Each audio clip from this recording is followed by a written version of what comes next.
I was called into the emergency unit at exactly 12 midnight. The call came in frantic. A devastating crash on the N1 Western Bypass, the highway that links Johannesburg to Pretoria. Multiple casualties, one survivor.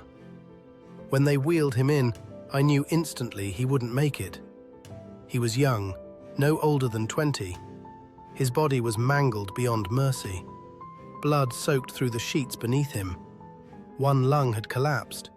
Internal bleeding was severe. His pulse was unstable. He looked like someone who had fought death for miles before finally succumbed at our doors. And yet, his eyes were open, searching, desperate. I leaned closer so he could hear me over the noise of the trauma unit. "You are going into surgery," I told him. "Stay with me." He grabbed my wrist. His grip was weak, but intentional. "Call this number," he whispered. He recited it slowly.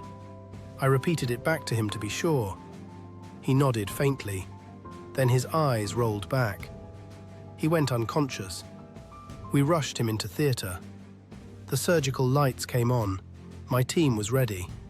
For 3 grueling hours we fought for him. We repaired what we could, stopped what bleeding we could, shocked his heart many times. But trauma like that doesn't negotiate. At 3:17 a.m. he flatlined, and this time he didn't come back. My eyes became teary. I have lost patients before. It is part of the profession. But something about this boy's face would not leave my mind. He looked familiar. I swear he looked familiar in a way that felt personal. I was broken, very broken. My name is Von Andries. I was there when it happened. When it all happened, both now and then. I was supposed to wait for his family. I was supposed to be the one to break the bad news. But fear, something that I had not felt in years, crept into me. What if I knew them? What if the familiarity wasn't a coincidence? At 5 a.m., instead of waiting, I left the hospital. I told no one where I was going. I just drove. I drove for hours. I didn't even remember making the decision. When I finally stopped, I was standing at the entrance of Kruger National Park. The wild. It felt fitting. A place where survival is honest, where death doesn't pretend to be fair. I paid the gate fee. Maybe I thought the vastness of the field and nature would silence my mind. It didn't. That's when I saw them, a family approaching the entrance of the park. A graying man with charismatic energy, a much younger wife beside him, and their daughter, a very striking daughter. Dark and tall, calm eyes, around 24. Alive.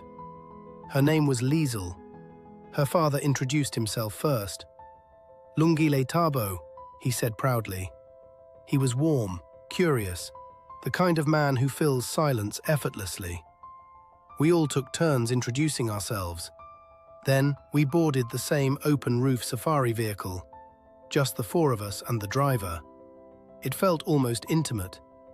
We commenced our tour of the park shortly after 2 p.m. The sun was generous but not harsh, the kind of African sun that warms without burning. I took a seat opposite Liesel. Up close, she was even more striking. She caught me looking once. Instead of looking away awkwardly, she held my gaze for half a second longer than politeness required. Then she smiled. Something in my chest shifted. As the vehicle rolled into the vast plains of the park, the wind played with her hair. She tried to hold it down, laughing softly when it refused to obey her. "You come here often?" I asked. "Only when my father insists," she replied. "He thinks nature resets the soul." "And does it?" I asked. She studied me for a moment. "Sometimes, when you let it." Her voice was calm, but while I was enjoying the scenes in the vastness and getting to learn a lot about Liesel, our driver was battling a situation. Something was wrong with our vehicle's brake. When we approached a descending slope, The driver's expression changed. He pumped the brake. Nothing. The vehicle began picking up speed. Too fast. The driver shouted something in Zulu, panic in his voice. Our vehicle went flying, out of control. It slammed into one tree, then another. Metal screamed. Glass shattered. Bodies collided. And then silence. When I regained consciousness, I tasted blood. I strained my eyes through the settling dust to see the havoc wreaked. The driver was dead. Mr. Lungile was dead too. Liesel and her mother were alive, but trapped under twisted metal. I hopped on my bad foot and dragged myself toward them. And that was when I heard it. Low, deep, territorial. Hungry lions of the safari. They emerged in groups in the tall grass. The beasts picked up the pace, heading in our direction. They were coming for our throats fearlessly. Liesel screamed my name in terror as she was rooted on one spot. Vaughn! And that scream ripped me out of my sleep. I woke up in my bed, sweating, gasping. It was a dream. It was all a dream. My eyes went straight to the clock on my wall.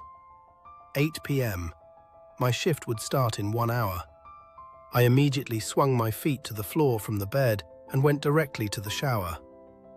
While I was under the shower, this weird idea came to my mind. I suddenly remembered the phone number that the dead boy in my dream gave me before he died on my table. I remembered every digit. Then I decided to call the number out of strange curiosity. I stepped out of the shower. My hands were trembling slightly. I dialed it. It rang. Once, twice, 3 times. A male voice answered. Who is this? My stomach dropped. It was the same voice from my dream. My name is Von Andries. Please, am I speaking with Dennis? I asked. There was a pause. Yes, he replied. My throat dried. Dennis, do you have plans to travel from Pretoria to Johannesburg tonight? I asked desperately under my breath. There was a short silence. This is none of your business. His tone hardened. How do you know that? Please don't make that trip. It may cost you your life. Didi, my brother, put you up to this? He snapped, and then he hung up. I called back a few times. No answer. Then I left for the hospital. That night at Chris Hani Hospital, the trauma unit was unusually quiet. Even the other colleagues who were closing for the day noted that the unit had been strangely quiet all day. I whispered to myself, calm before the storm. I told my staff to start preparing the theatre for a surgery, and they were looking at me as if I was running mad. Why? They asked, and all of them started laughing. They said I was too bored, that I needed to go play some games on my phone. I sat at my table and started checking my watch. 11:58 p.m., 11:59 p.m., and then 12 a.m. An ambulance siren pierced the silence, wailing relentlessly. My blood ran cold before the doors even opened. There had been an accident, a terrible crash on the N1 Western Bypass, and there was only one survivor, barely hanging on to life.